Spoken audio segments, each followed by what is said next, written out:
Bonjour à toutes et à tous, bienvenue dans cette nouvelle édition, toute l'actualité de la métropole lilloise, et on va faire un point sur les gilets jaunes et la mobilisation en métropole lilloise avec Alexandre Chantry. Bonjour. Bonjour. Alors vous êtes l'un des co-organisateurs des gilets jaunes à Lille, vous avez été placé en garde à vue cette semaine après organisation d'une manifestation non déclarée.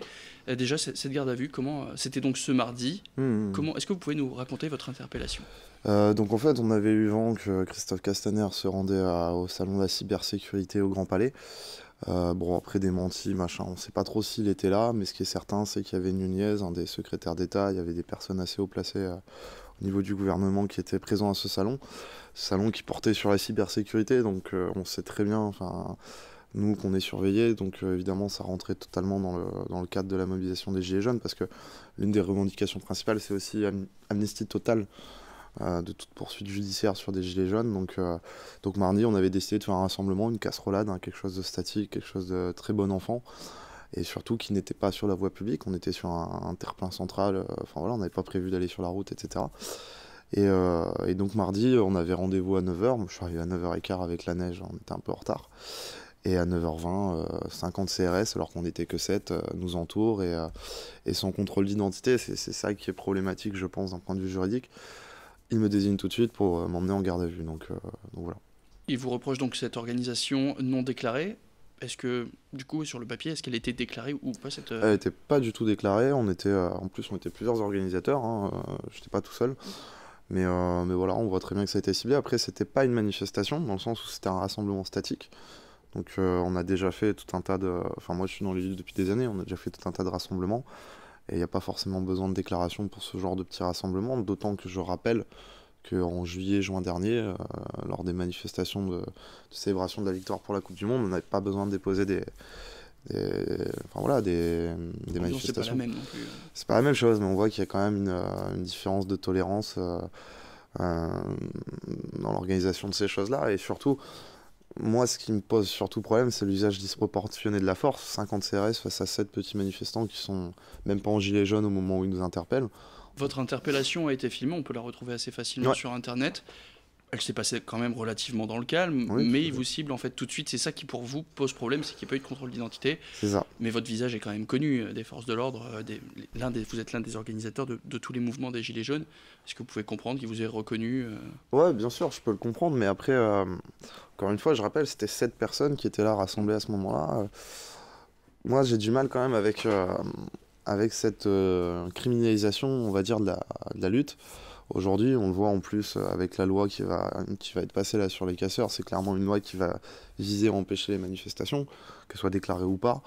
On l'a vu également avec le fichage. Enfin, moi, au commissariat, j'ai vu un dossier sur moi qui était assez énorme avec tous mes échanges SMS, mes échanges Facebook. Enfin, c'est assez hallucinant, quoi. J'ai l'impression d'être pisté, enfin, alors que je suis simplement un des co-organisateurs de manifestations déclarées. Et en effet, ce rassemblement n'était pas déclaré parce qu'il était très spontané, on n'avait pas le temps de le faire, quoi, tout simplement. Du coup, est-ce qu'on vous a annoncé des suites, des probables poursuites qu'il pourrait y avoir? Alors, selon mon avocat, il y a peu de chances que ça aille très loin parce qu'en effet, il y Du a coup, c'est un coup de pression. ouais, il y a un côté ridicule en plus à la situation parce que 50 CRS pour 7 manifestants qui étaient simplement en train de... On n'a même pas encore commencé à taper dans les casseroles. Mais en effet, ça a été fait au parquet. Après, est-ce que ça donnera une suite? Ça, je sais pas. Donc revenons-en à la mobilisation des Gilets jaunes sur l'île. Où elle en est, cette Elle est mobilisation? repartie à la hausse depuis début janvier. Hein. On avait eu en effet un petit coup de mou le 29 décembre sur l'acte 7, si je dis pas de bêtises. C'était compréhensible, c'est en pleine période de fête. On avait quand même une victoire, c'est qu'en pleine période de fête, il y avait quand même beaucoup de personnes qui s'étaient déplacées. Et là, depuis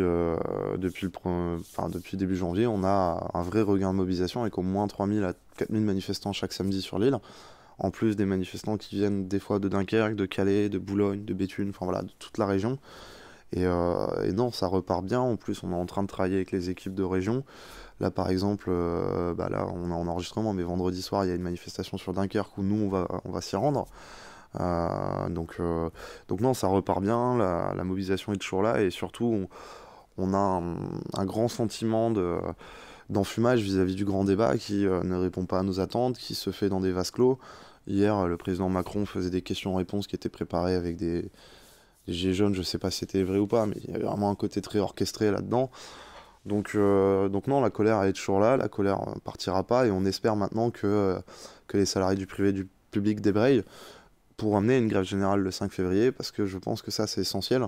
Si on veut vraiment, comment dirais-je, bloquer le pays dans le sens où voilà, tout le monde se lance dans la lutte, là on aura des réponses, je pense, des vraies réponses politiques. Comment on organise un mouvement des Gilets jaunes, puisque vous êtes donc l'un des co-organisateurs?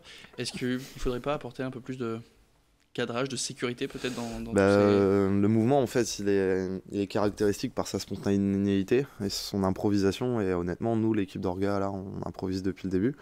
Donc, en effet, chaque semaine, on essaie de faire les choses au mieux. Cette semaine, il y aura encore des nouveautés. Mais on apprend aussi. Qu'est-ce qu'il pourrait y avoir comme nouveauté? Alors là, on aura des voitures qui vont pouvoir diffuser du son, etc., qui feront l'ouverture de cortège. On a des lâchers de ballons, là on est en train de faire des récoltes de bouchons plastiques pour pouvoir donner à des associations qui vont s'en servir pour faire des fauteuils roulants pour enfants handicapés.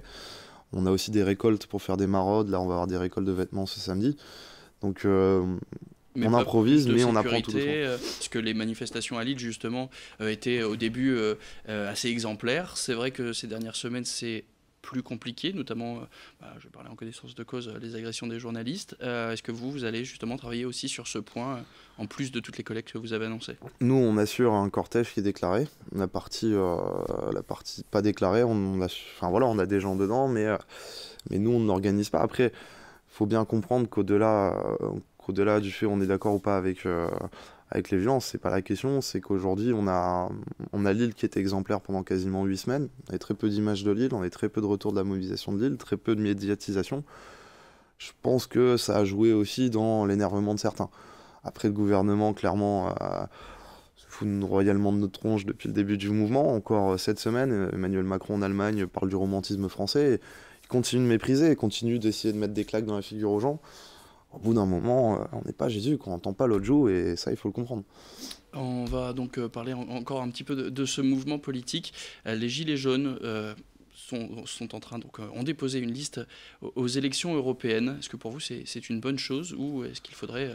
C'est une très mauvaise idée, honnêtement. D'autant que moi, j'avais été contacté par cette liste, que j'ai refusé tout net dès le départ. Il faut savoir que cette liste se lance sans programme politique, sans fond politique, avec d'anciens sympathisants d'En Marche. On a Marc Doyer, par exemple, qui était un candidat dans l'Oise, dans la 16e circonscription de l'Oise, je crois. Enfin, je ne sais plus exactement la circonscription. Donc je suis assez interloqué par ces manœuvres, parce qu'en plus, sur les 10 premières personnes qui sont présentées sur cette liste, il y en a 5 qui viennent du même rond-point. Donc, elle est où l'horizontalité, elle est où le renouveau démocratique que tout le monde souhaite? Là, je la vois pas, quoi, clairement. Donc, je la condamne parce que, clairement, elle va servir les intérêts d'En Marche, elle va casser les oppositions que peuvent être la France Insoumise ou le Front National. Ça, après, moi, bien sûr, je penche d'un côté, mais je le dirai pas ici. On va aborder de toute façon ce sujet, on va aborder votre proximité avec justement la France Insoumise. Vous êtes très proche notamment de deux députés, Adrien Quatennens et Hugo Bernalicis. Où elle en est votre proximité aujourd'hui? Alors j'ai été proche, et puis j'ai encore beaucoup d'amis dans la France Insoumise. Donc voilà, après moi depuis 17 novembre je suis gilet jaune, depuis cet été je suis plus rien pour la France Insoumise. Pas de carte, À la France Insoumise, il n'y a pas de carte en fait, donc c'est un... Vous n'êtes pas adhérent au mouvement? Non, pas du tout. En plus, j'ai découvert il y a quelques semaines que j'avais jamais adhéré à la plateforme en ligne. Ce qu'il faut savoir, c'est qu'en effet, Adrien Hugo, c'est des amis maintenant, donc je les connais depuis quelques années maintenant. On s'est rencontrés au travers de luttes. Il est évident que moi, la dernière présidentielle, j'avais une sympathie pour un programme plus que pour une personne ou une organisation. Mais après, j'ai été proche aussi du Parti communiste, du NPA, enfin de plein d'organisations.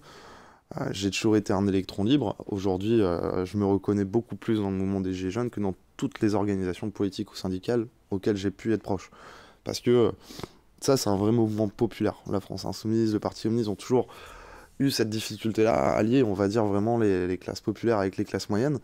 Et le mouvement est en train de le faire. Donc c'est pour ça que je suis gilet jaune avant toute chose. Merci beaucoup Alexandre Chantry d'être venu faire le point sur la mobilisation lilloise des Gilets jaunes. C'est la fin de cette édition. Tout de suite, l'actualité continue.